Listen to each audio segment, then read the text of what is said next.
This is a fantastic bill that I am incredibly happy to be able to pass today in the floor of the Senate, Mr. President. As we all know, the opioid crisis has struck around the country. And in many instances, you've had people who were victims of a system that pushed prescription drugs on them, pain medication on them that became highly addictive. We have seen the scourge of this around the country, certainly in the state of New York.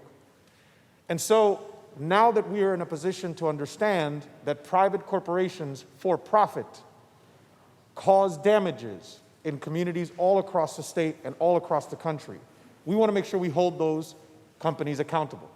And our Attorney General, Letitia James, not only the first woman to be in that position, the first black woman to be in that position, somebody who's doing an amazing job, is negotiating along with other states to hold those companies accountable.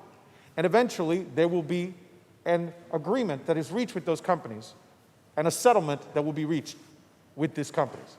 And when this money is there, we want to make sure, Mr. President, that that money gets to the places that can help us to actually repair the harm that has been caused by these private companies who, again, for profit, Mr. President, cause pain and deaths across the entire country. And so, to make sure that this money is not used for other purposes, doesn't, as many times happens, settlements go into the general fund and are used for whatever purpose, to cover whatever different thing that the governor might have an interest in that particular moment. We want to make certain that this money is utilized to repair the harm that has been caused by these companies. And so, the bill that we are passing today, Mr. President, will make sure and guarantee that that is the case. That when this settlement is reached, that it actually goes directly to the purposes of repairing that harm, to increase harm reduction services, to increase treatment, to increase beds for folks who have substance abuse issues.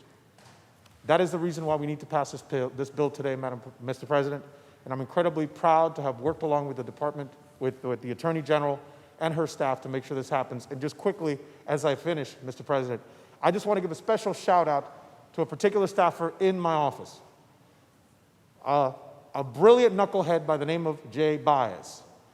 He is a young man who joined my staff a few years ago and always told me, he started as one of my schedulers.